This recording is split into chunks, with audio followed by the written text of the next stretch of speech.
Bismillahirrahmanirrahim. Assalamualaikum warahmatullahi wabarakatuh. Alhamdulillahi rabbil alamin. Wassalatu wassalamu ala asrafil anbiya'i wal mursalin wa ala alihi wa sahbihi ajma'in ma ba'd. Pemirsa Sobat Channel yang dirahmati Allah, bertemu lagi kita dalam acara Bincang-Bincang Ramadan. Insya Allah hari ini Sobat Channel kedatangan seorang tamu yang luar biasa, seorang da'i ilallah, seorang penggagas pesantren Quran, dan beliau adalah mudir dari pesantren Madinah Quran. Kita sapa tamu kita hari ini yang mulia Buya Kiai Haji Zainal Arifin LCMA. Assalamualaikum Buya. Waalaikumsalam. Sehat Buya? Alhamdulillah. Gimana Ramadan nih? Waduh, udah hari keempat ini suasana batin kita semakin dekat atau gimana Buya? Insyaallah barakah. Barakah. Luar biasa. Pemirsa Sobat Channel yang dirahmati Allah, tema kita hari ini adalah sehari bersama Rasulullah Sallallahu Alaihi Wasallam.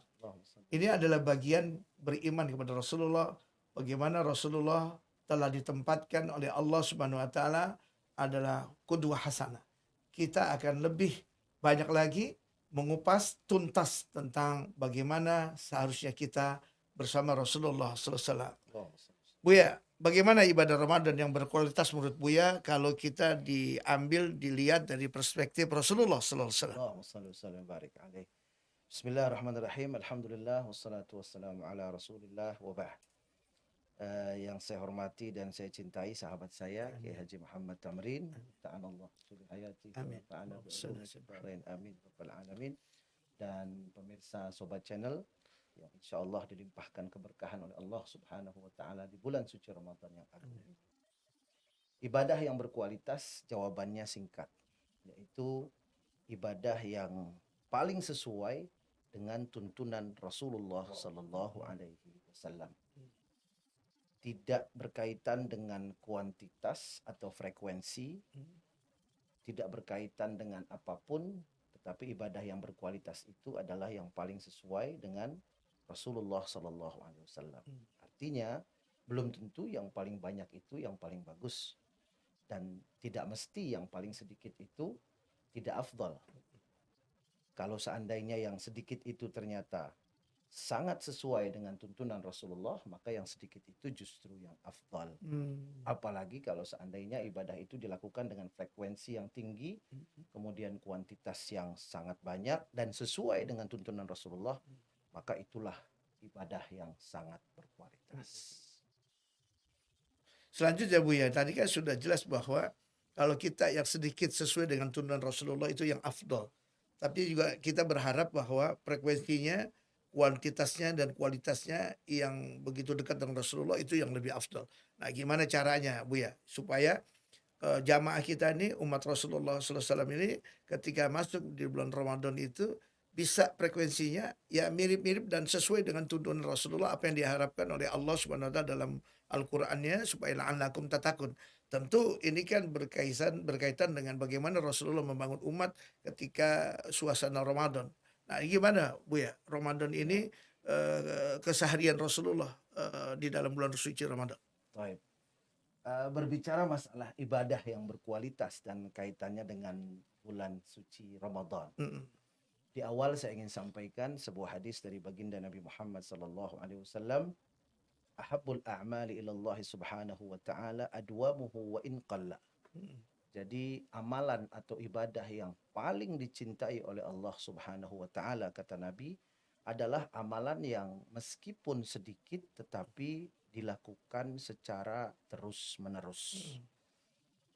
Nah, berbicara dengan hadis ini, maka kita bisa simpulkan bahwa ibadah yang berkualitas itu adalah ibadah yang sesuai dengan tuntunan Rasulullah, dan kemudian kuncinya adalah ibadah yang betul-betul kita nikmati dan bukan kita rasakan sebagai beban. Nah, ini luar biasa, hadis ini menuntun kita bahwa mulailah dari ibadah yang paling ringan. Dan ketika kita memulai ibadah dari yang paling ringan, pada saat yang bersamaan maka mulailah untuk menikmati ibadah itu. Jadi seumpamanya ketika kita beribadah di bulan suci Ramadan, kita lakukan sholat tahajud umpamanya 2 rakaat, lalu kemudian witir 1 rakaat, Mm-mm. tetapi 2 rakaat dan 1 witir itu, yang 1 rakaat itu betul-betul kita nikmat melakukannya, betul-betul kita semangat melakukannya, betul-betul kita rindu melakukannya, sehingga seumpamanya kita ketiduran, ketika bangun umpamanya menjelang azan subuh, dan ketika kita ingin sholat qiyamul lail atau tahajud itu sudah tidak ada waktu lagi, ada rasa sedih dalam hati kita karena ketinggalan ibadah itu, maka itu orang yang paling beruntung. Karena dia sudah menikmati ibadahnya meskipun dalam hitungan rakaat masih sangat sedikit. Tapi saya sangat sarankan, mulailah dari yang sedikit dan mulailah dengan menikmati ibadah kita yang sedikit itu, untuk kemudian nanti kita tambah lagi frekuensi dan kuantitasnya dengan catatan tanpa kehilangan kenikmatannya. Masya Allah. Nah, kemudian berbicara tentang sehari bersama Rasulullah SAW di bulan suci Ramadan, saya ingin menyampaikan sebuah maqalah. Karena Nabi SAW Allahumma salli wa sallim. yanwi as-siyama kulla yaumin. Nabi besar Muhammad SAW, kebiasaan beliau di bulan suci Ramadan diawali dengan cara niat beliau untuk berpuasa di bulan suci Ramadan. Karena Nabi SAW yanwi as-siyama kulla yaumin. Rasulullah berniat puasa setiap hari. Nah, maksudnya setiap hari ini adalah setiap malam. Karena dalam hadis yang lain, baginda Nabi bersabda, "Man lam yubayyitin niyata fala siyamalah." Barang siapa yang tidak berniat untuk puasa di bulan suci Ramadan pada malam hari atau sejak malam hari, maka kata baginda Nabi, puasanya tidak sah. Dan para ulama menjelaskan bahwa yang dimaksud dengan niat bermalam itu adalah mim ba'di ghurubis syamsi ila tulu'il fajri, yaitu mulai dari terbenam matahari sampai dengan terbit fajar. Artinya setelah maghrib sampai dengan menjelang waktu sholat subuh. Nah, mengenai masalah niat ini, memang madhab Imam Syafi'i mengatakan wajib bermalam dan wajib diniatkan setiap malam. Namun dalam madhab Imam Malik disebutkan bahwa boleh saja seseorang berniat 1 kali niat untuk 1 bulan. Boleh, tapi ini dalam madhab Imam Malik bin Anas radhiyallahu ta'ala anhu wa ardah. Sedangkan Imam Syafi'i dalam madhab beliau itu seperti yang tadi hadis saya sebutkan, Rasulullah berniat itu setiap malam dan berniat pada malam hari. Namun saya kira bulan Ramadan ini bukan waktunya kita memperdebatkan seperti itu, karena toh imam-imam kita meskipun berbeda, mereka tidak berdebat seperti itu. Masya Allah. Iya kan?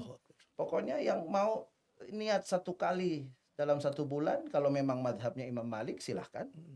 Kemudian yang mau niat setiap malam, kalau memang madhabnya Imam Syafi'i silahkan. Ini benar, yang salah yang nggak puasa. Nah, itu aja. Gitu. Yang salah yang nggak puasa. Ini Masya Allah, Sobat Channel yang dirahmati Allah Subhanahu Wa Taala.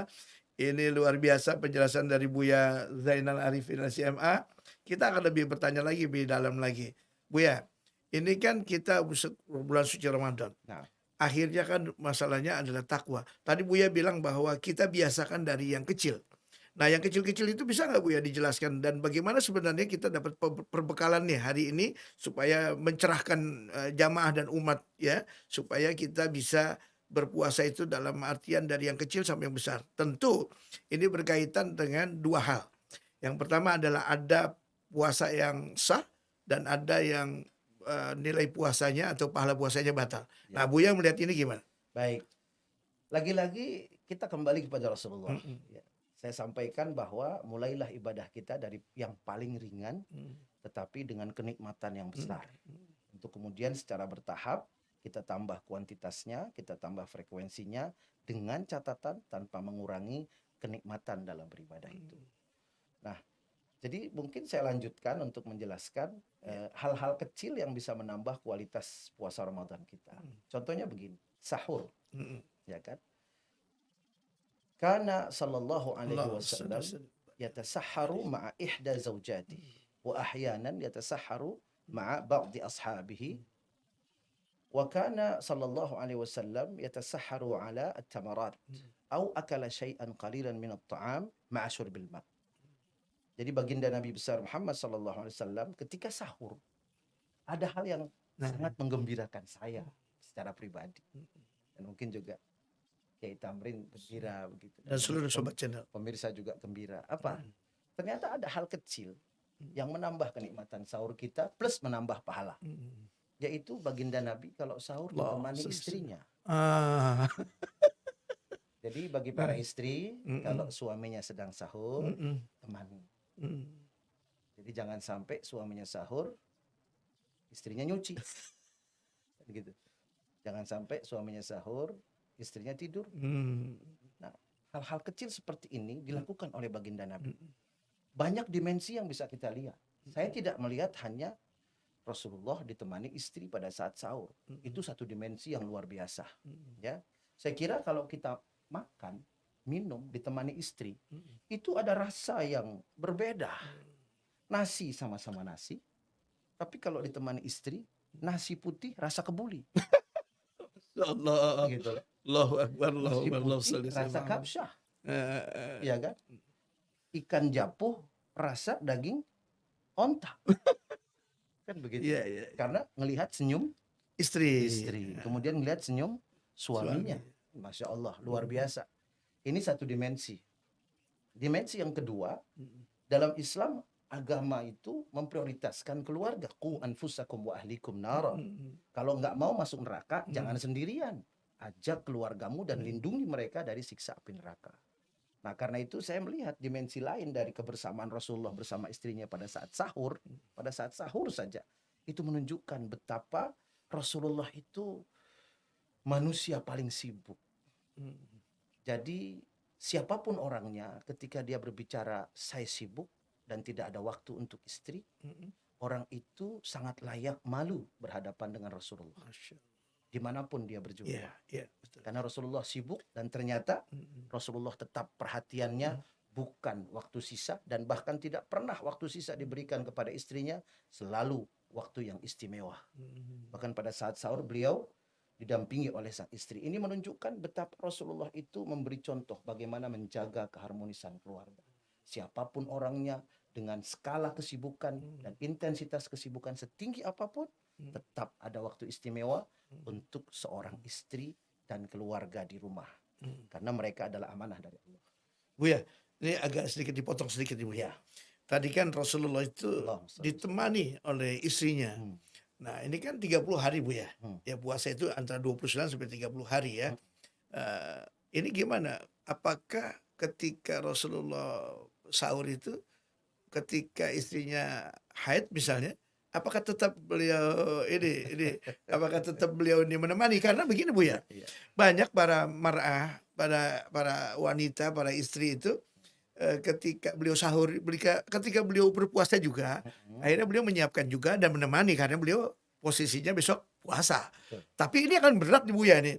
Ketika ada istri itu yang besoknya nggak berpuasa karena tanda petik berhalangan, beliau juga minta sama suaminya, dong tolong jangan ganggu dong gitu.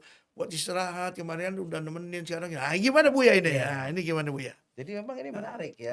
Kalau kita lihat esensi dari Rasulullah ditemani istri, itu bukan hanya dalam urusan makan, bukan hanya dalam urusan ibadah puasa atau tidak ibadah puasa. Tapi kalau kita lihat, Rasulullah tidak menjelaskan apakah istrinya itu haid atau sedang berpuasa juga. Memang ini umum begitu ya. Artinya Rasulullah selalu didampingi ketika sahur. Jadi saya menyimpulkan ini adalah buah dari rumah tangga yang sakinah mawaddah warahmah. Dan saya kira kita semua sepakat, pemirsa juga sepakat begitu, bahwa kalau sudah muncul rasa mahabbah atau mawaddah, maka apapun yang berat akan terasa sangat ringan. Apalagi sekedar bangun jam 3, kemudian bertahan sampai subuh, sekedar menemani suami untuk bersantap sahur. Jadi esensinya bukan saya berpuasa juga, maka saya temani makan sahur suami saya. Bukan itu. Tetapi kebersamaan suami istri yang diharapkan bisa bersama-sama di dunia, dan mudah-mudahan bisa bersama-sama di Bu ya. surga. Saya ini ketawa Bu ya, ketika Bu ya jelaskan itu, pikiran saya nerawang nih Bu ya nih. Jadi nggak kurang fokus juga nih. Gini Bu ya, ini agak sedikit yang agak keluar jalur sedikit lah ya. Ini kan Rasulullah ditemani istrinya Bu ya. Nah, kalau Rasulullah ditemani istrinya, Rasulullah kan istrinya banyak Buya. Ya. Misalnya kalau yang ini sedang halangan, Rasulullah ada tempat yang lain. Nah kalau kita kan atu-atunya Buya. Ini gimana Buya nih dalam sikapi ini? Jadi sehingga ada juga orang yang ngomong, ya kalau Rasulullah ditemani istrinya kan nggak dijelasin juga istri yang mana gitu kan, bisa bergantian. Kalau kita istrinya atu nih, Ya. atu-atunya terus tiap malam nemanin lagi begitu lagi halangan, tolong dong kasih buat tidur. Apakah ini juga bagian untuk sayang sama istri Buya? Ya. Jadi kalau saya lihat justru kalau yang laki-laki dengan tipe istrinya itu the only one, Ah. justru saya lihat lebih mudah untuk mendampingi Oh. karena nggak ada saingan. Iya. Ini Kalau menarik Buya. Kalau istrinya banyak, umpamanya dia sahur di sini, yang lain ngambek, hari berikutnya ke sini dia ogah nemenin, itu urusannya lebih panjang. Berbeda dengan istri yang solehah yang cuma satu-satunya Iya. umpamanya. Apapun yang terjadi, badai, hujan, petir, halilintar, saya akan setia menemani. Masya Allah. Baik pada saat berbuka, pada saat sahur, ataupun pada saat-saat Masya Allah. maka Rasulullah SAW bahkan bukan hanya pada saat sahur kalau kita lihat. Karena esensinya sebetulnya seperti yang saya sampaikan tadi, betapa Rasulullah berusaha untuk memberikan contoh kepada kita bagaimana seorang suami terhadap istrinya dan seorang istri terhadap suaminya. Kita semua sudah tahu Rasulullah itu kalau perang saja tidak pernah tidak didampingi, atau berangkat musafir, safar, tidak pernah didampingi dengan semua istrinya, tetapi Rasulullah SAW itu didampingi oleh salah satu istrinya. Esensinya apa? Rasulullah bepergian kemanapun, istrinya ikut. Dan saya juga menarik ini, ada salah satu kisah atau riwayat di mana Rasulullah SAW diundang oleh seorang Farisi, seorang tabakh Farisi, seorang chef atau koki dari negeri Persia asalnya, tetapi sudah tinggal di Madinah Al-Munawwarah dan sudah masuk ke dalam agama Islam. Nah, diundang oleh chef ini, kemudian sang chef ini bilang kepada Rasulullah, "Ya Rasulullah, Anda saya undang makan di rumah saya." Kebetulan waktu itu Rasulullah sedang berada di rumah Aisyah dan sedang bersama Aisyah. Lalu kemudian Rasulullah bertanya kepada sang koki, "Koki, Aisyah diundang nggak?" Kata kokinya, "Enggak." Kemudian kata Rasulullah, "Kalau begitu saya nggak bisa memenuhi undangan." Allahumma shalli ala sayyidina Muhammad. Saya betul-betul tersentuh dengan kisah ini. Jadi saya ingat sekarang kalau ada undangan makan, istri saya harus ikut. Atau minimal saya bawain. Iya. Jangan sampai pulang saya cuma bawa cerita. Ini luar biasa contoh dari baginda Nabi. Sampai kemudian orang ini datang lagi, kemudian bertanya kepada Rasulullah, "Ya Rasulullah, Anda saya undang makan." Lalu kemudian Rasulullah bertanya kepada chefnya tadi, "Aisyah diundang?" "Enggak ya Rasulullah, hanya Anda." "Kalau begitu mohon maaf, saya nggak bisa memenuhi undangan Anda." Begitu. Kemudian datang lagi ketiga kali, "Ya Rasulullah, Anda saya undang makan." Kemudian Rasulullah bertanya lagi, "Aisyah diundang?" Nah, di situ baru sadar orang Persia. Rasulullah kan nanya Aisyah diundang. Setiap kali saya bilang enggak, Rasulullah enggak mau datang. Akhirnya kemudian dia menjawab, "Ya Rasulullah, Anda dan Aisyah saya undang. Kalau begitu, saya akan mendatangi undangan Anda." Masya Allah. Allahumma shalli ala sayyidina Muhammad. Pemirsa Sobat Channel dan dirahmati Allah, ini ilmu yang mungkin baru pertama kita dapat. Jadi untuk para suami ini, kalau diundang ya makan oleh sahabatnya, oleh temannya, ingat dengan istri. Meskipun kita tidak bisa menghadirkan istri, paling tidak ada yang dibawa untuk istri, tapi jangan membawa ceritanya aja. Nah, pemirsa Sobat Channel yang dirahmati Allah, ini berarti isyarat buat kita semua, kalau ngundang para buya, ngundang para kiai, para ustadz, tolong disertakan juga, ditanya istrinya berkenan hadir atau tidak, gitu Buya ya. Supaya jangan ditanya, kalau tadi kan Rasulullah bertanya, apakah Aisyah diundang? Nah, sekarang kita ini ada pemirsa nih di studio kita, Pak Buya. Nah, artinya bisa nggak bisa disertakan begitu? Paling tidak kan dibawain lah, dibekalin ya nggak? Buya diundang nih, pulang ini ada buat keluarga. Begitu Buya ya? Bisa. Masya Allah. Buya, kita langsung aja masuk ke wilayah tadi. Ini kan kita udah bincang-bincang soal sahur. Nah, bagaimana sebenarnya Rasulullah sahur dan bagaimana Rasulullah berbuka. Nah, bagaimana mengawali jam, kalau bisa ini Buya, kalau bisa tepatnya sih jam berapa tuh Buya? Kan kita tahu ya, kita diberikan pencerahan oleh para ulama kita, para ustadz, para kiai bahwa sahur itu lebih afdolnya di akhir. Ya. Ya kan kalau berbuka ada di awal. Nah, ini kira-kira nih Rasulullah nih Allah. apa memasuki beberapa waktu imsak tuh kira-kira kalau kita lihat waktunya berapa menit Bu ya? Jadi saya lanjutkan Mm-mm. kisah sehari bersama Rasulullah Heeh. ini. Wa kana yatasahhar 'ala tamarat. Mm-mm. Nabi sahur makan kurma. Mm-mm. Au akala syai'an qalilan min at-ta'am. Mm-mm. Atau beliau makan makanan tapi sangat sedikit. Mm-mm. Ma'asyur bil ma, sambil minum air, Air. ditambah minum air. Mm-mm. Lalu kemudian Rasulullah SAW berhenti makan Mm-mm. qadra ma yaqra'ul insanu 50 ayah minal Qur'anil Karim. Jarak antara Rasulullah berhenti makan dengan waktu subuh itu disebutkan adalah kira-kira seseorang membaca 50 ayat Al-Quran. Nah, kalau kita konversi kepada waktu yang lebih familiar dengan kita, yaitu menit, maka membaca 50 ayat Al-Quran ini kurang lebih sekitar 10 menit. Ini baca ayatnya hadr atau muratta? Enggak, biasa. Biasa. Muratta. Muratta. Iya. Seperti umpamanya kita baca surat Al-Muluk, 30 ayat, itu cuma 8 menit. Nah, jadi kurang lebih kalau 50 ayat itu, kurang lebihnya plus minusnya sekitar 10 menit. Berarti 10 menit Bu ya? 10 menit Menjelang imsak? waktu subuh. Oh, menjelang waktu subuh. Menjelang waktu subuh. Nah, karena itu ulama di Indonesia itu sangat sayang dengan kita. Jangan mempermasalahkan kenapa di negara lain tidak ada imsak, kok di Indonesia ada imsak. Gitu. Nah, kalau kita lihat dalam riwayat tadi bahwa Rasulullah itu berhenti makan minum 10 menit atau Jaraknya 50 ayat dibaca seseorang menjelang subuh. Kemudian para ulama di Indonesia menetapkan waktu imsak yang kalau kita lihat itu 10 menit menjelang subuh. Itu berarti para ulama di Indonesia ingin umat Islam di Indonesia sahurnya itu seperti baginda Rasulullah tertib SAW. ya.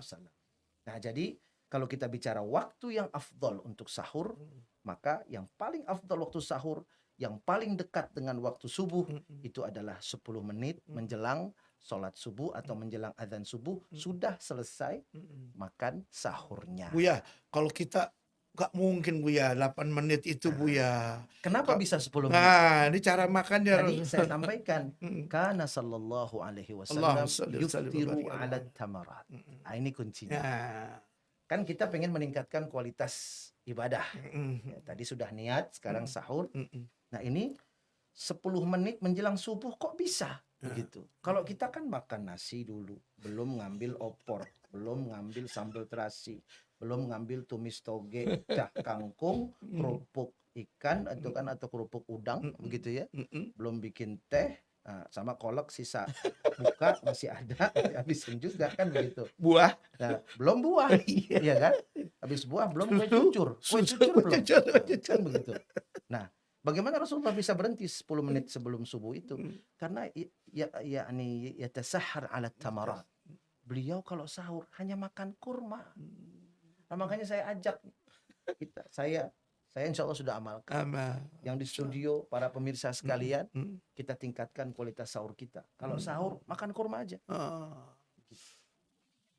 Makan kurma, 3 butir kurma, ma'asyur bil ma, kemudian minum air. Nah, itu rahasia kenapa Rasulullah bisa berhenti makan minum 10 menit menjelang sholat subuh. Dan saya kira kalau pemirsa, para suami, dan kita yang hadir di sini mengamalkan apa yang dilakukan Rasulullah sebagai tanda cinta kita kepada beliau, kita sahur 30 hari atau 29 hari selama bulan suci Ramadan dengan konsumsi kurma pada saat sahur dan minum air putih, itu insya Allah yang paling bahagia istri kita.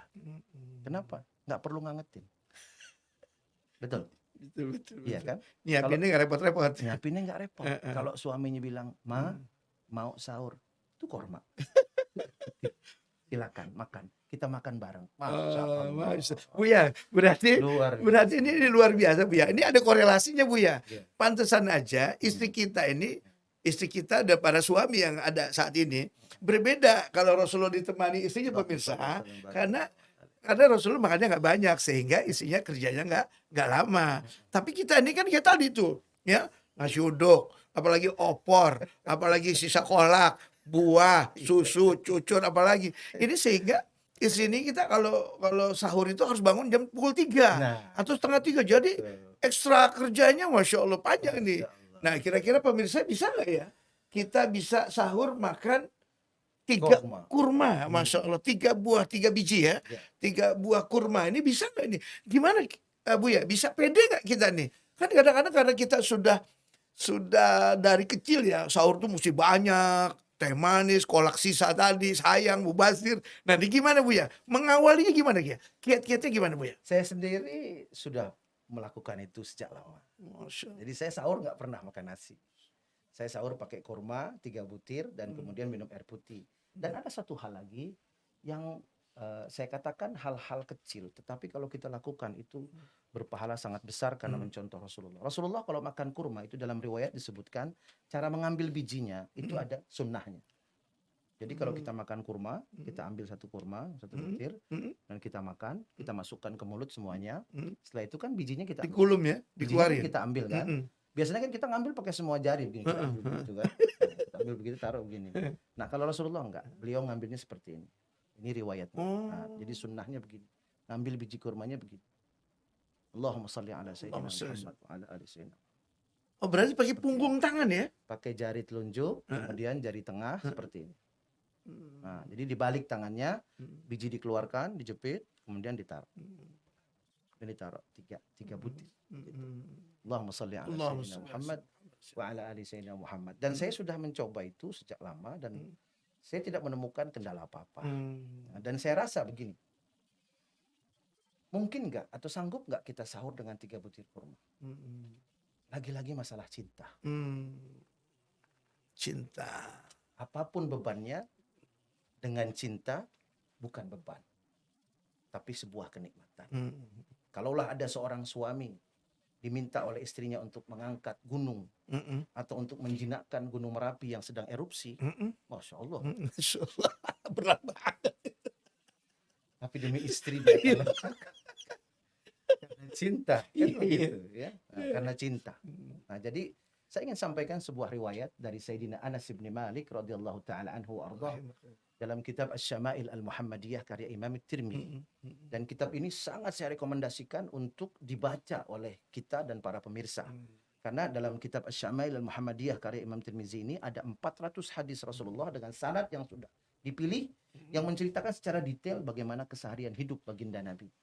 Nah, dalam kitab Asy-Syama'il itu disebutkan bahwa Sayyidina Anas bin Malik pernah mendampingi Rasulullah dalam satu undangan makan.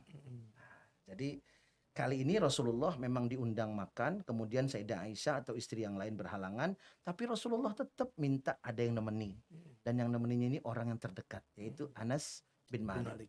Yang mengundang siapa? Khayyat, seorang penjahit. Nah, ketika diundang oleh Khayyat ini, ternyata hidangannya adalah makanan sejenis sarid. Makanan daging sapi atau daging kambing, kemudian dicampur dengan sayur-sayuran. Yang menarik perhatian Anas bin Malik, waktu itu beliau melihat Rasulullah mengambil labu, dipilih labunya. Labu dipilih, kemudian Rasulullah makan. Dipilih labu, Rasulullah makan. Lalu kemudian Sayyidina Anas berkata, setelah hari ini tidak ada sayuran yang lebih aku sukai daripada labu. Bukan karena Sayyidina Anas suka, tetapi karena beliau melihat Rasulullah menyukainya, maka lidah mahabbahnya berkata, saat ini sayuran yang aku paling sukai adalah labu. Bukan karena lidah perut, tetapi lidah mahabbah. Allahumma shalli ala sayyidina Muhammad wa ala ali sayyidina Muhammad. Karena itu siapapun yang di dalam hatinya buncah dengan mahabbah kepada baginda Nabi, begitu mendengar baginda Nabi sahur ala tamarat, makan kurma, kemudian ma'asyur bil minum air, saya yakin perutnya akan tunduk dengan mahabbahnya. Allahumma shalli ala sayyidina Muhammad. Ya, ini luar biasa Bu ya. Ini sahur nih, udah kita kupas. Ada lagi Bu ya yang mau disampaikan bagaimana Rasulullah sahur. Kalau memang tidak, kita beranjak ke bagaimana Rasulullah berbuka. Boleh. Nah, ini gimana Bu ya? Bu ya punya perspektif apa nih? Kan tadi kita sahur aja kita baru tahu tuh Bu ya. Bagaimana Rasulullah sahur tadi. Nah, yang dijelaskan oleh Bu ya. Nah, sekarang bagaimana cara berbukanya Rasulullah? Masya Allah. Ya. Jadi menyambung penjelasan tadi dan sekaligus menjawab keraguan banyak orang begitu, bukan berarti 10 menit antara waktu Nabi sahur terakhir dengan subuh itu dilarang makan. Tapi ini adalah waktu yang sangat afdol kita mencontoh sahur Rasulullah. Artinya walaupun kita makan setelah itu menjelang subuh boleh gitu ya. Tapi kalau mau afdol, contoh Rasulullah 10 menit menjelang subuh sudah tidak makan lagi dan tidak minum lagi. Artinya masih boleh makan sebetulnya setelah waktu imsak kan. Tapi afdolnya mengikuti Rasulullah berhenti. Nah, kemudian kita lanjut kepada buka puasa. Kalau kita mengikuti buka puasa Rasulullah, maka buka puasa itu bisa membuat seseorang menangis. Dan saya kira ini mustahil kalau kita berbuka fokus pada menu. Saya pernah melakukan survei di bulan Ramadan ini, di klasmen makanan atau menu di bulan suci Ramadan, peringkat nomor 1 untuk buka puasa itu diduduki oleh lontong. Peringkat nomor 2 bakwan. Nomor 3 diduduki oleh tahu isi. Korma masih jadi cadangan. Oh, peringkatnya ya? Iya, korma masih jadi cadangan. Masih jadi cadangan. Sedangkan peringkat pertama, kedua, ketiga itu masih didominasi oleh lontong, bakwan, tahu isi. Dan temennya kolak barangkali. Wa akhwatuhu. Waduh, iya. Nah, begitu, ya. Kolak, terus macam-macam wa akhwatuhu gitu. Wa sahibatuhu. Nah, wa ashabuhu. Ashabuhu. Nah, jadi bagaimana berbuka Rasulullah? Masya Allah, saya alhamdulillah Allah beri saya hidayah untuk bisa mempelajari dan mempraktekannya bersama keluarga. Jadi yang pertama kita awali dengan pembahasan ada doa pada waktu berbuka puasa. Nah, ternyata kalau kita teliti hadis-hadis Rasulullah, hadis Rasulullah mengisyaratkan bahwa doa pada waktu berbuka puasa itu ada 2 jenisnya. Ada doa berbuka puasa, ada doa pada saat waktu berbuka puasa. Nah, apa bedanya? Kalau doa berbuka puasa memang doa yang ada hubungannya dengan buka puasa kita. Karena kita berbuka puasa, kita baca doa. Di antaranya yang paling populer itu Allahumma lakas sumtu wa bika amantu wa ala rizkika aftartu. Sebetulnya dalam riwayat itu Allahumma lakas sumtu wa ala rizkika aftartu. Ini diriwayatkan oleh Mu'adz bin Zuhrah, tapi memang banyak ulama mengatakan ada sanad yang dhaif. Sanadnya dhaif. Namun bagi ulama ahlu sunnah wal jamaah ya, dan pengamal ahlu sunnah wal jamaah tidak boleh alergi dengan hadis dhaif. Hadis dhaif boleh diamalkan selama bukan masalah akidah, bukan masalah halal dan haram, gitu. Itu boleh diamalkan dalam masalah fadailul a'mal. Yaitu semua sudah kita ketahui bersama. Jadi meskipun ini sanad hadisnya adalah dhaif, tetapi doa ini tidak perlu kita ganti dengan doa yang lain. Tetap amalkan doa itu dan tetap berpahala.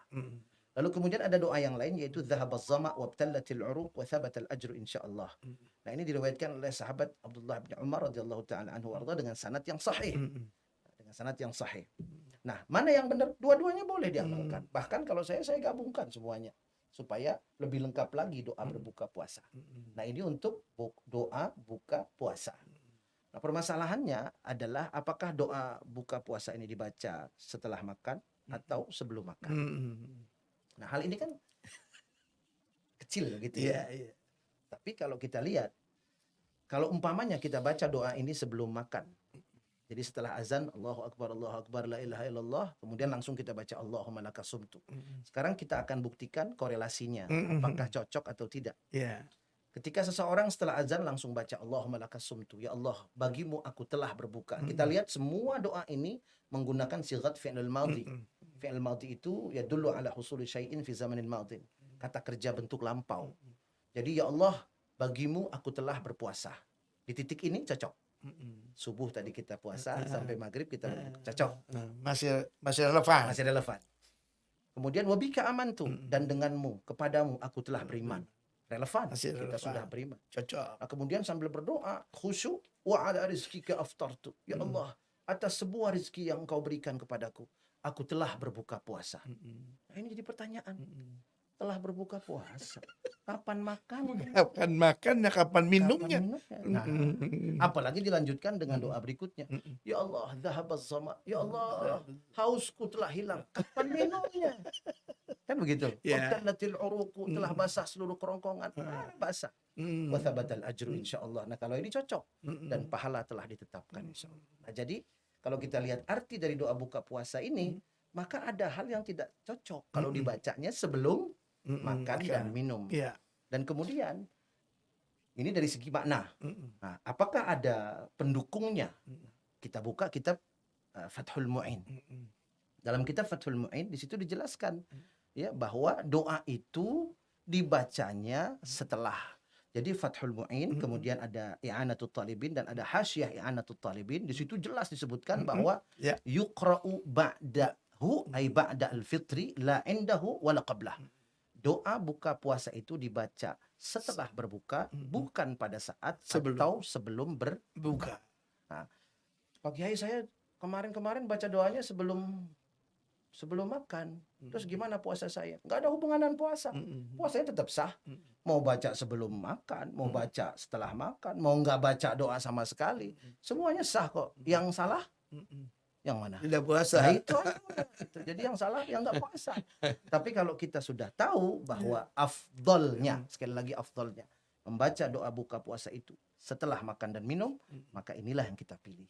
Nah, sesuai dengan yang diajarkan oleh ulama-ulama kita, khususnya Ahlus Sunnah dalam mazhab Imam Syafi'i. Nah, jadi untuk doa buka puasa itu dibacanya yang afdol adalah setelah makan dan minum. Nah, bagaimana Rasulullah berbuka? Setelah Rasulullah berbuka, setelah azan, Rasulullah SAW mengucap basmalah, Bismillahirrahmanirrahim.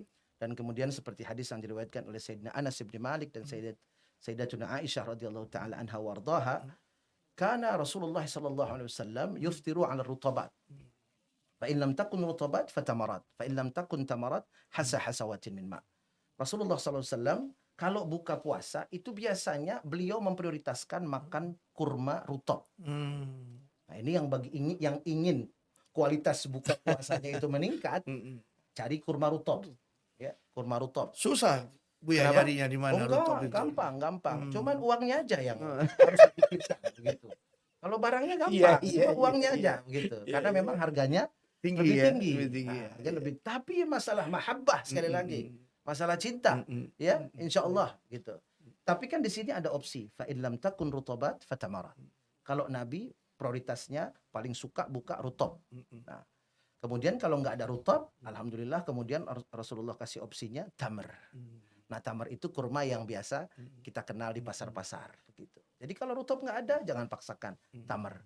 Boleh 1, boleh 3, begitu kita makan, ya. Lalu kemudian fa in lam takun tamarat hasawatin min ma'. Enggak ada korma baik rutab atau tamar, Rasulullah minum beberapa teguk air putih. Nah, jadi kenapa kita tidak gabungkan? Jadi ada korma, kemudian minum air putih. Nah, karena itu saya ingin mengajak kepada pemirsa yang buka puasanya pakai lontong. Ini sunnahnya di mana? Bukan tidak boleh, bukan tidak boleh. Tidak. Tapi mari sama-sama kita tingkatkan kualitas buka puasa kita seperti Rasulullah, ya. Pakai kurma, gitu. Pakai kurma. Buya, saya nggak suka kurma, manisnya luar biasa. Sekali lagi, bukan lidah perut, tapi lidah mahabbah. Seperti Sayyidina Anas tadi, beliau nggak suka labu, tapi karena ngeliat Nabi suka labu, beliau jadi suka labu, begitu. Udah dipaksain nggak bisa Buya, tapi saya pengen juga dapat pahala sunnah. Kalau begitu begini aja tipsnya. Kalau memang benar-benar nggak bisa lepas dari lontong buka puasa, ya, dan nggak bisa makan korma, tipsnya saya kasih. Pada saat buka puasa, ambil lontong, ambil korma. Korma keluarin bijinya, kormanya masukin ke lontong. Itu berarti kan ini berarti ibu-ibu ini harus bikin lontongnya ada 2 sih Buya. Lontong oncom, lontong kentang atau lontong daging. Nah, ini berarti harus ada nih, kita sosialisasi, ibu-ibu harus bikin lontong kurma. Nah, sehingga lontong masuk, kurma masuk. Nah, Buya, ada lagi Buya. Itu jalan buntu itu. Jalan buntu. Buya, kan tadi ini Buya menarik Buya. Ada orang yang nggak suka kurma. Gimana nih Buya biar bisa nerimanya? Buya tadi bilang masukin tuh kurma ke dalam lontong. Nah, ada yang bilang Buya, ya udah deh buka yang manis-manis aja. Nah, ini gimana Buya mensikapinya Betul. ini? Jadi begini, yang manis-manis boleh, Heeh. yang manis-manis boleh ya. Air putih boleh, Mhm. lontong boleh, siapa yang Mhm. larang ya.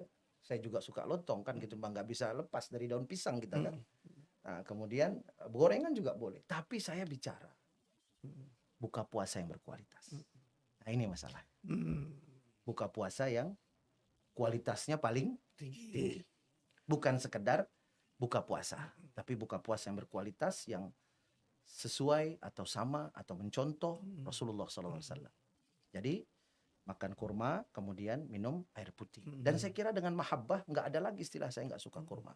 Hatta satu butir kita paksakan betul-betul umpamanya dengan mahabbah kepada Rasulullah. Sebelum makan kita baca doa makan, Allah barik lana, kemudian bersalawat kepada baginda Nabi. Allahumma shalli ala sayyidina Muhammad. Masuk itu kurma. Dan rasanya jauh berbeda, bukan rasa kurma, tapi rasa mahabbah kepada baginda Nabi Muhammad SAW. Insya Allah nggak ada masalah kalau udah bicara mahabbah kepada baginda Nabi. Nah, setelah itu minum air putih. Lalu kemudian Rasulullah SAW mengajarkan kepada kita doa buka puasa tadi. Nah, kita baca setelah makan dan Gitu. minum. Baru itu relevan ya. Lalu relevan. Setelah dahaga, lapar dan haus hilang lenyap. Betul. Nah ini belum dimakan, belum minum, kapan hilangnya? Betul. Kapan lenyapnya? Betul. Nah ini ada berarti kaifiat yang salah Buya. Ya, saya kira kalau dibilang salah juga mungkin janganlah. Ya, karena mungkin kan banyak yang mengamalkannya. Mari sama-sama kita bilang bahwa ini nih afdol. Iya. Ya, mau dibaca Ya. umpamanya kalau mau dibaca sebelumnya juga nggak salah. Iya. Karena mungkin belum tahu yang afdolnya yang mana. Tetap bagus, tetap dapat pahala. Tapi kalau udah tahu yang afdol, kenapa yang enggak? Yang penting yang salah yang enggak puasa. Ya, yang salah yang nggak puasa. Yang salah nggak puasa. Nah, setelah baca doa buka puasa, apa yang kita lakukan lagi? Nah, Rasulullah SAW dalam dua riwayatnya itu mengatakan, dalam riwayat yang pertama ada 3 orang yang doanya tidak ditolak. Gitu ya. Itu diantaranya adalah al-imamul adil, pemimpin yang adil. Karena itu makanya memilih pemimpin ini memang harus betul-betul yang adil. Karena dia urusannya dunia akhirat. Doanya mustajab. Dia doa untuk bangsanya diijabah oleh Allah Subhanahu wa taala menjadi baldatun thayyibatun wa rabbun ghafur. Lalu kemudian da'watul mazlum, doa orang yang dizalimi, dan kemudian yang ketiga yaitu adalah as-saim, da'watus saim inda fitri. Doa orang yang berpuasa ketika dia berbuka puasa. Dalam riwayat yang lain, dis-saimi inda fitrihi la da'watun la turad. Orang yang berpuasa ketika dia berbuka ada satu doa yang tidak ditolak oleh Allah. Nah, saya mengajak kepada diri saya dan kepada kita semua, peluang ini adanya pada waktu berbuka. Jangan sampai kehilangan. Kita pasti, sehebat apapun kita, pasti ada banyak kekurangan dan ada hajat kita kepada Allah. Nah, salah satu doa yang mustajab itu pada saat berbuka. Sehingga ketika kita selesai buka puasa, baca doa, jangan turunkan tangan kita. Tetap berdoa. Nah, ini yang saya bilang tadi ada 2 doa ketika berbuka puasa. Doa buka puasa dan doa pada waktu berbuka puasa. Nah, doa ini yang kedua ini doanya ini luas dan manfaatkan untuk diri kita, keluarga, dan anak-anak kita.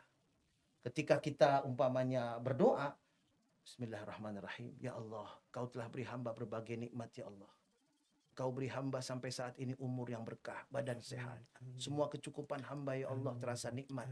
Ya Allah, jadikan hamba orang yang bersyukur. Jangan Kau jadikan hamba orang yang lupa. Itu untuk diri kita umpamanya. Kemudian doakan istri kita. Ya Allah, kalau istri saya kerja ya Allah. Kalau istri saya seperti saya aktivitasnya ya Allah. Dia jauh lebih hebat dari saya ya Allah. Jabatan saya sekarang manajer. Kalau istri saya sama kerja, mungkin dia direktur saya ya Allah. Dia lebih hebat.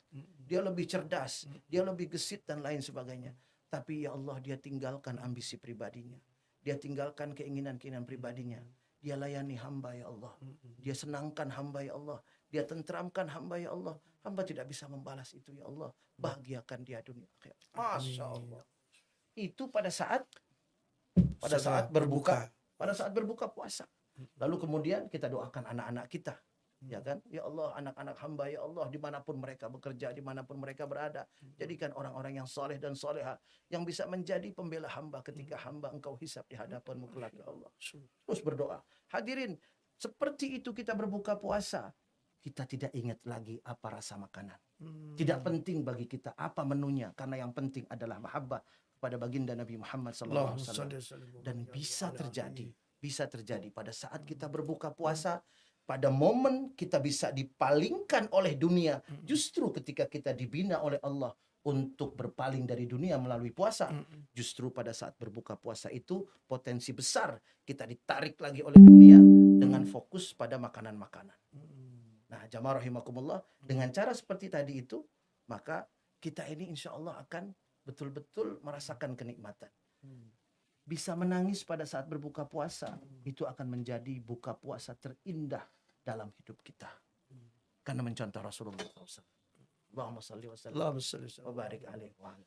Buya, pemirsa Sobat Channel yang dirahmati Allah Subhanahu wa taala, kita sudah diberikan banyak hal tentang bagaimana cara sahur Rasulullah, bagaimana cara berbuka Rasulullah. Kita akan lebih bertanya lebih agak menyambi sedikit tentang bagaimana ibadah Rasulullah, apa sebenarnya yang dilakukan atau yang lebih banyak dilakukan di bulan Ramadan dari amalan Rasulullah SAW yang perlu kita ambil dan bila kita tiru. Buya. Allahumma salli wa sallim wa Allahumma barik salli alaihi wa wa ala alihi. Jawabannya ini ada di dalam kitab Fathul Mu'in. Dalam kitab Fathul Mu'in, dalam bab as-siyam atau bab puasa, itu disebutkan ada 3 hal. Yang pertama adalah iktsaru sedekah, perbanyak sedekah. Kemudian yang kedua adalah iktsaru tilawatin lil Qur'an, perbanyak membaca Al-Quran. Kemudian yang ketiga adalah iktsaru ibadatin wa minha i'tikaf. Iktsaru ibadatin itu artinya memperbanyak ibadah, wa i'tikaf, dan juga memperbanyak i'tikaf, khususnya di 10 malam terakhir bulan suci Ramadan. Nah, ini yang dirangkum di dalam kitab Fathul Mu'in. Dan ada yang menarik, konteksnya barangkali tidak hanya di Ramadan, tetapi ini juga mempengaruhi kualitas ibadah kita di bulan suci Ramadan. Dan saya terus terang diingatkan terus dengan hadis ini. Nyambung lagi dengan yang pertama, ketika Nabi sahur didampingi oleh istrinya, bukan karena makan, tapi esensinya adalah kebersamaan dalam ketaatan, kebersamaan dalam kesalehan yang mengumpulkan keluarga fid dunya wa fil jannah insyaallah. Ada sebuah hadis dari baginda Nabi Muhammad SAW.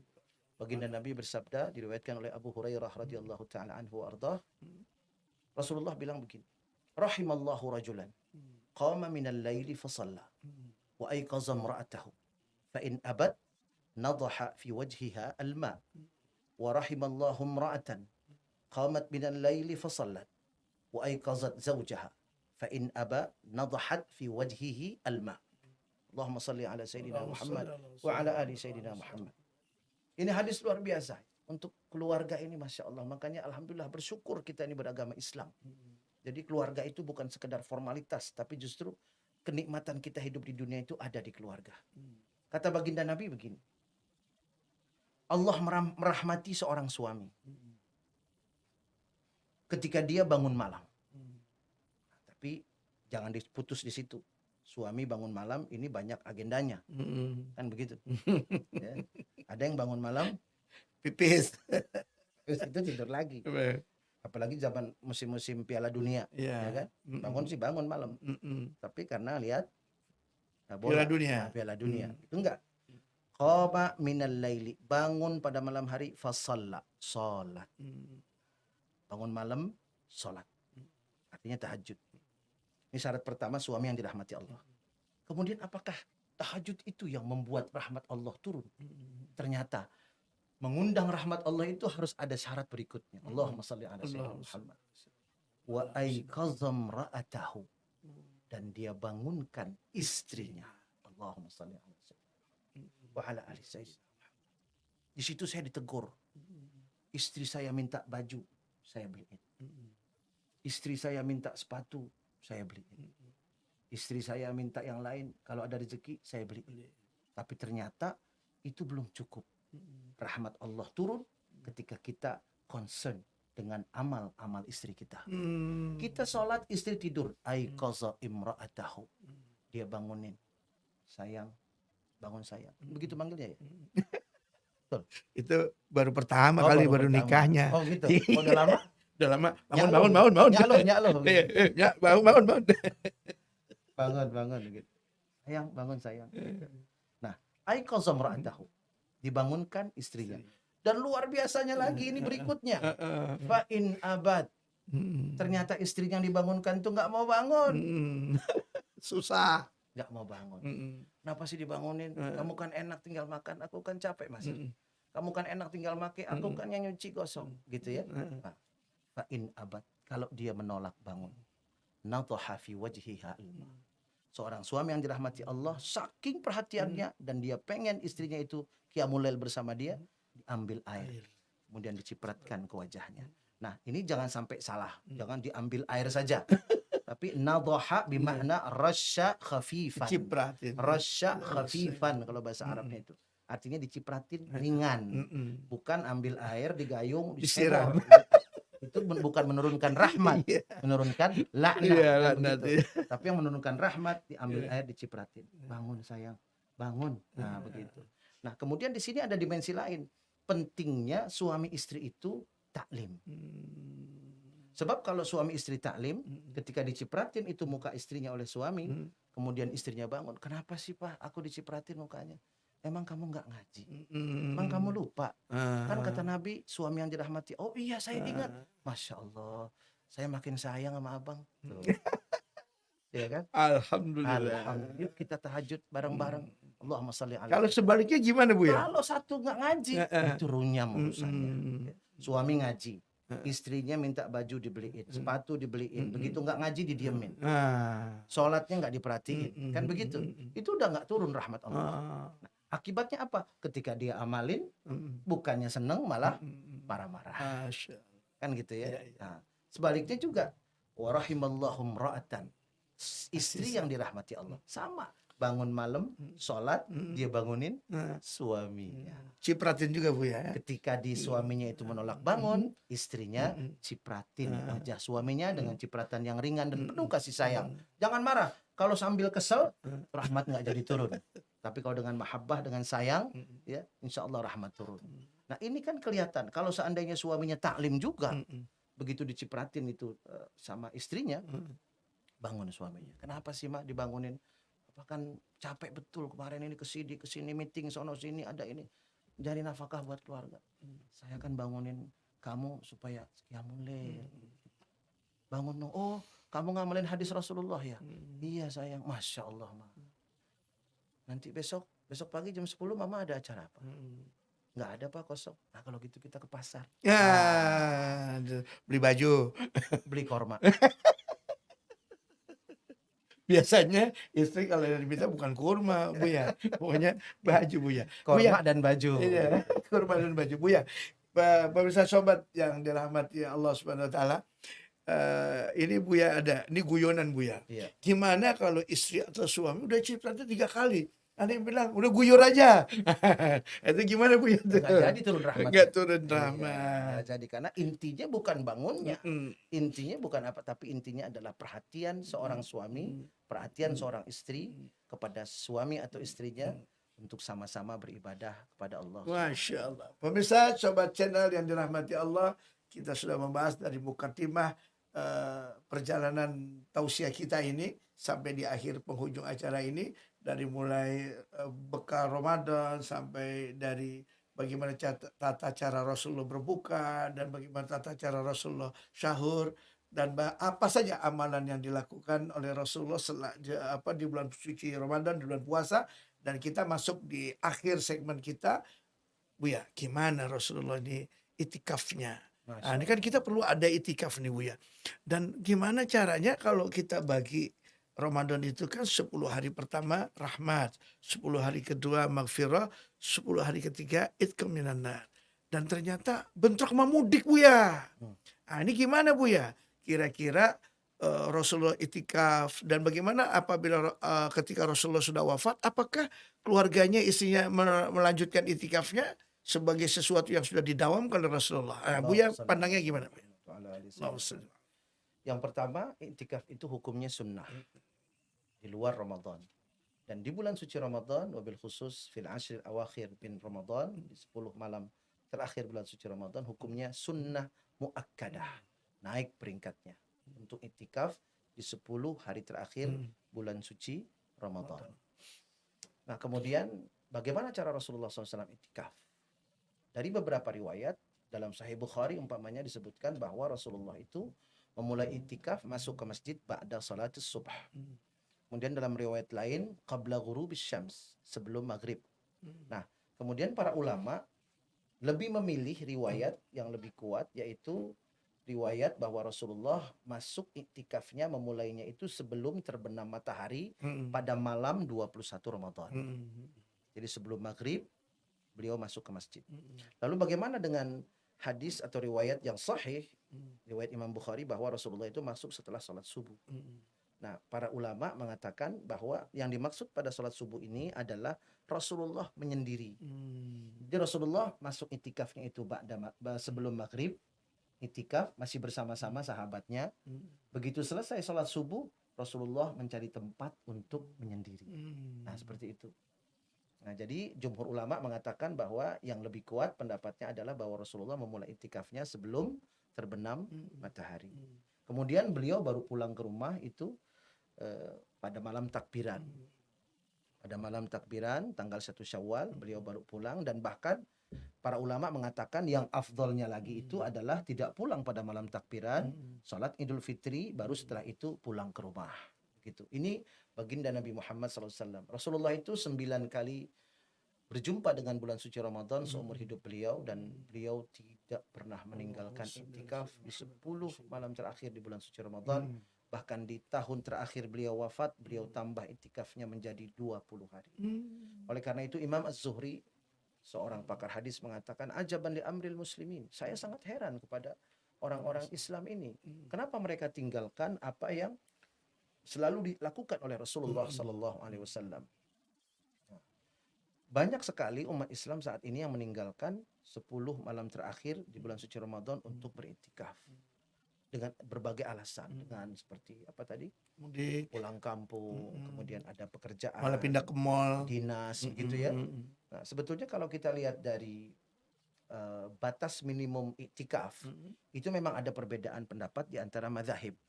Nah, dalam 4 mazhab Ahlus Sunnah wal Jamaah, umpamanya mazhab Imam Abu Hanifah, waktu minimum iktikaf beliau mengatakan muddatun yasiratun ghairu muhaddadatin, yaitu waktu yang sebentar dan tidak terbatas, tidak ada ukurannya, pokoknya sebentar gitu. Nah, ini hampir mirip dengan madhab Imam Ahmad bin Hanbal yang mengatakan sa'atan atau lahzatan, sesaat atau ya lahzah begitu. Kalau Imam Malik itu batas minimal waktu iktikaf adalah yaumun wa lailah, 1 hari 1 malam. Nah, kalau Imam Syafi'i batasannya adalah fauqa qadri tuma'ninatis shalah, lebih lama sedikit dari waktu tumakninah salat. Gitu. Jadi juga sebentar tapi ada ukurannya. Ya, lebih lama sedikit dari tumakninah, yaitu mengucapkan subhanallah gitu. Nah, kalau kita sudah tahu batas waktu minimumnya seperti itu, saya kira tidak ada kendala. Apakah harus masuknya itu sebelum maghrib? Enggak. Kalau bisa seperti Rasulullah berarti nomor 1 levelnya. Tapi kalau tidak, seperti yang guru saya sampaikan, ma la yudrakul kullu la yutrakul kull. Yang tidak bisa kita lakukan semua, jangan ditinggal semuanya, begitu. Kalau kita nggak bisa masuk sebelum maghrib, jangan sampai nggak iktikaf. Kapan bisanya? Umpamanya setelah sholat witir. Ya, setelah sholat witir baru masuk ke masjid, silahkan. Gitu. Masuk ke masjid dengan niat iktikaf. Kemudian pulang ke rumah ba'da sholat subuh, ya, dengan niat iktikaf. Dalam definisi mazhab itu sudah masuk definisi iktikaf, wabil khusus dalam mazhab Imam Syafi'i. Sudah sah begitu. Kemudian umpamanya saya tidak bisa iktikaf 10 hari berturut-turut seperti Rasulullah. Terus maunya seperti apa? Pada malam-malam ganjil aja, silakan. Gitu kan? Kemudian saya nggak bisa malam ganjil semuanya, begitu. Kira-kira malam apa aja? Nah, kalau kita buka kitab Fathul Mu'in lagi, ya, di situ jelas ada riwayat dari Imam Syafi'i bahwa yang direkomendasikan adalah malam 21, malam 23. Dan kemudian kalau kita ambil riwayat dari Sayyidina Abdullah bin Abbas radhiyallahu taala anhu warda, itu malam 27. Jadi silakan pilih 21, 23, 27. Mau tiga-tiganya silakan. Mau salah satu, saya mungkin pilih 27 saja. Kenapa mesti lompat 25-nya? Ah, Kalau ini dilihat dari ganjil-ganjil ini kan ya. Menarik nih kalau dibahas. Jadi begini, alasan Sayyidina Abdullah bin Abbas mengatakan malam 27. Ini sangat menarik. Sangat menarik ini. Ya, alasannya sangat menarik, luar biasa. Waktu itu saya baca beberapa tafsir. Nah, kemudian di situ ada tafsir Ibnu Abbas tentang Lailatul Qadar. Inna anzalnahu fi Lailatul Qadar. Lailatul Qadri khairum min alfi syahr. Tanazzalul malaikatu war ruhu fiha. Ya. Nah, Kemudian nanti ada kata-kata salamun hiya. Nah, ini salamun hiya hatta matla'il fajr. Nah, hiya di sini ini merujuk kepada Lailatul Qadar. Jadi Sayyidina Abdullah bin Abbas berusaha mencari di mana sih malam Lailatul Qadar itu sebetulnya. Beliau melihat inna anzalnahu fi lailatul qadr, disebut Lailatul Qadar. Lailatul Qadri khairum min alfi syahr, disebut lagi Lailatul Qadar. Tanazzalul malaikatu warruhu fiha, dan seterusnya. Kemudian salamun hiya. Nah, hiya itu dia, artinya Lailatul Qadar. Lalu yang menarik dari Sayyidina Abdullah bin Abbas, beliau hitung kata-katanya dari awal sampai hiya.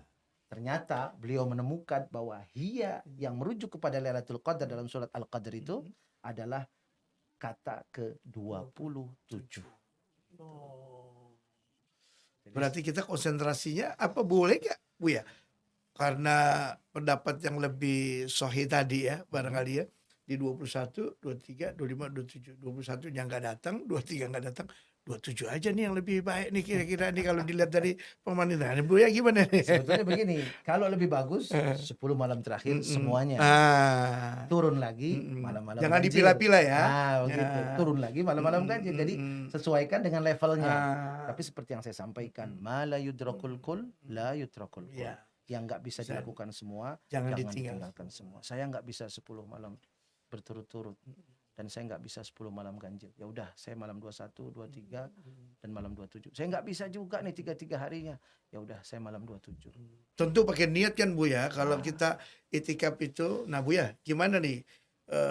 Zohirnya kita mesti melafalkan niat Bu ya, pemirsa, biar ngerti bahwa tadi adalah duduk sebentar ya, kemudian kita punya niat. Nah Bu ya, gimana Bu ya? Baik, kita kembali kepada definisi itikaf.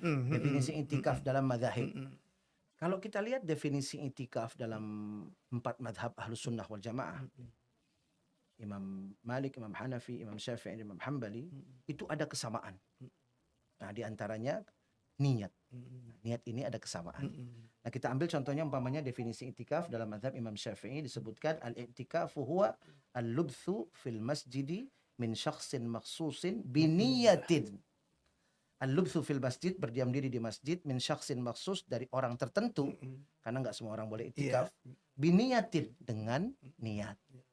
Jadi memang dalam definisi madzhab itu disebutkan dengan niat. Jadi kalau lewat ke masjid aja nggak ada niat, ya nggak dapat niat itikaf.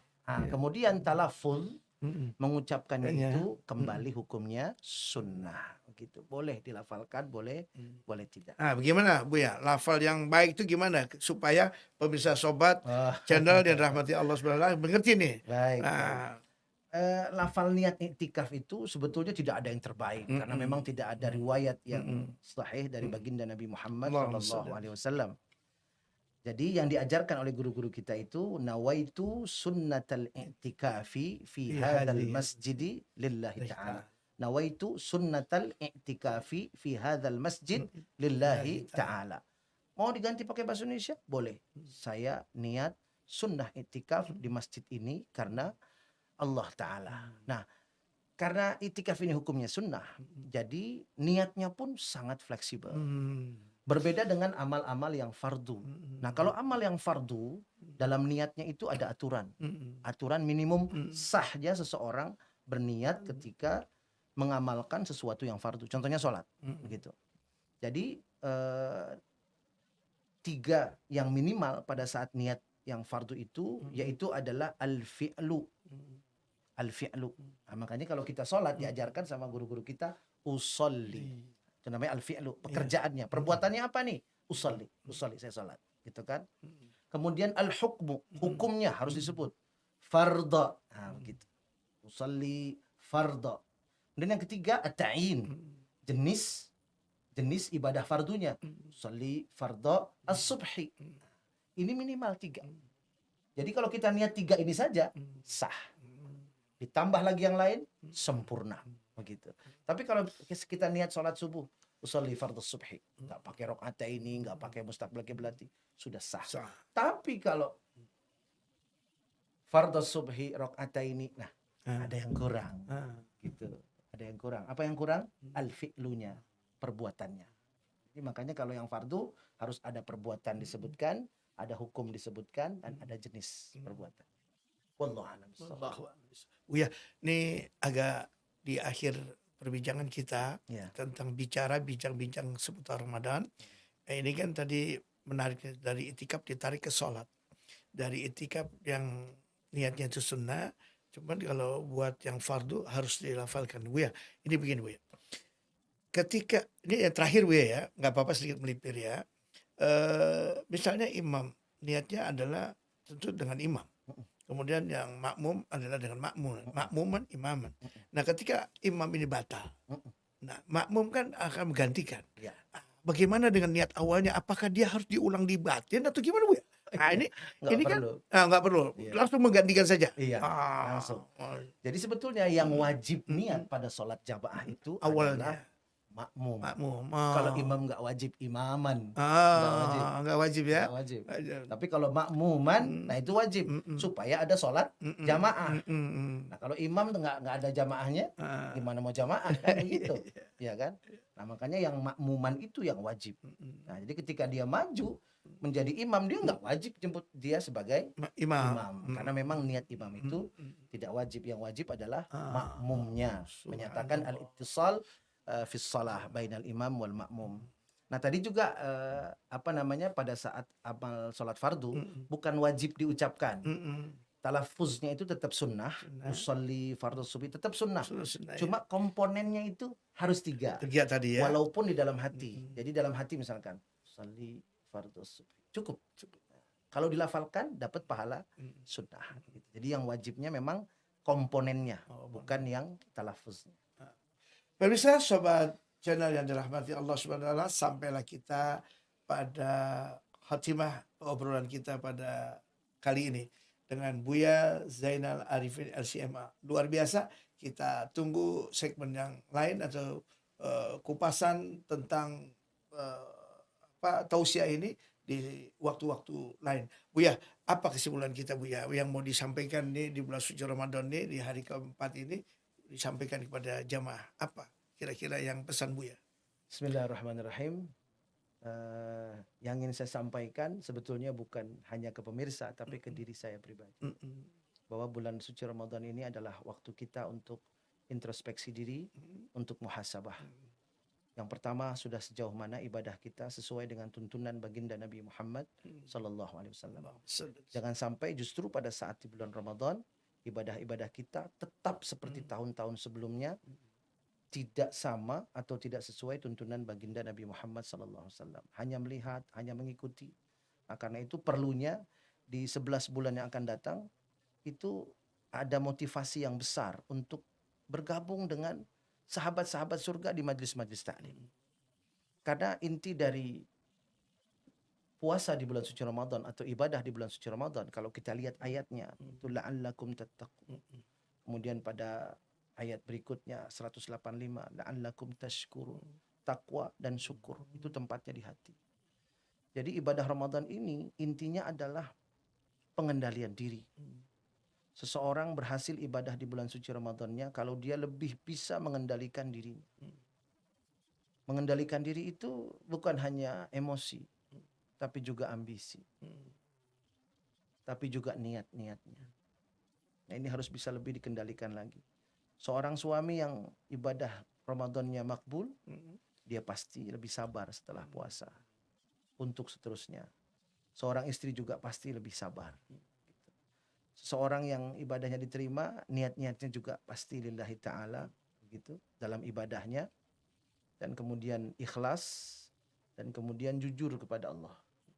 Kalau dagang kan tetap nyari untung, gitu ya. Jangan nyebutnya dagang lillahi ta'ala, tapi akhirnya nyari untung juga. Kalau dagang memang nyari untung dengan cara yang ma'ruf, tapi kemudian dijadikan ibadahnya, kan begitu. Ini yang saya maksud dengan niat-niat yang jujur. Kemudian ambisi, keinginan-keinginan gitu. Keinginan-keinginan kita juga bisa lebih terkendali. Karena bagaimanapun godaan dunia ini bisa membutakan mata hati seseorang, siapapun dia. Dan yang paling berpotensi dibutakan mata hatinya oleh dunia itu bukan orang lain. Orang yang paling dekat dengan agama, yaitu para ulama. Karena itu kita doakan ulama-ulama kita diberikan keistiqomahan oleh Allah Subhanahu wa taala, Amin. dan mudah-mudahan umat Islam, mudah-mudahan ibadahnya meningkat kualitasnya, Amin. kemudian lebih besar semangatnya untuk hadir di majlis-majlis taklim. Dan saya pesan itu yang paling penting, hadir di majlis taklim. Insyaallah. Semua keluarga hadir di majlis taklim. Wallahu a'lam bishawab. Demikian pemirsa Cobat Channel yang dirahmati Allah, Buya, minta doa dong sedikit biar bisa lebih sempurnanya acara kita ini ditutup di Buya dengan doa, Buya. Bismillahirrahmanirrahim. Alhamdulillahirabbil alamin. Hamdan yuwafi ni'amahu wa yukafi mazidah. Ya Rabbana lakal hamdu wa lakal syukr kama yanbaghi li jalali wajhikal karim wa li 'azimi sultanik. Allahumma salli ala sayyidina Muhammad wa ala ali sayyidina Muhammad. Allahumma la tada' lana fi majlisina hadha dhanban illa ghafartah. Ya Allah, ya Rabbana, ampuni dosa-dosa kami yang hadir di majlis ini, ya Allah. Wala hamman illa farajtah. Ya Allah, kegundahan kami hilangkan, ya Allah. Wala aiban illa satartah. Ya Allah, aib-aib hidup kami, ya Allah, tutup dunia dan akhirat. Wala maridan illa syafaitah. Yang sakit, ya Allah, berikan kesembuhan.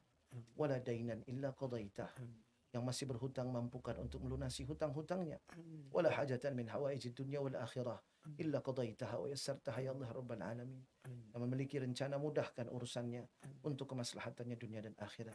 Rabbana hab lana min azwajina wa dhurriyyatina qurrata a'yun waj'alna lil muttaqina imama. Ya Allah, ya Rabbana, anugerahkan kepada kami, ya Allah, pasangan hidup kami, ya Allah.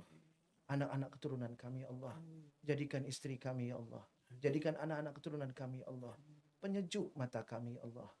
Dan jadikan kami pemimpin orang-orang yang bertakwa. Rabbana ighfir lana wa liwalidayna warhamhuma kama rabbayana shighara. Rabbana atina fid dunya hasanah wa fil akhirati hasanah wa qina adzaban nar. Barikillahumma lana fi syahri Ramadan. Barikillahumma lana fi syahri Ramadan. Barikillahumma lana fi syahri Ramadan. Wa sallallahu ala sayyidina wa maulana Muhammad wa ala alihi wa sahbihi wasallam. Walhamdulillah.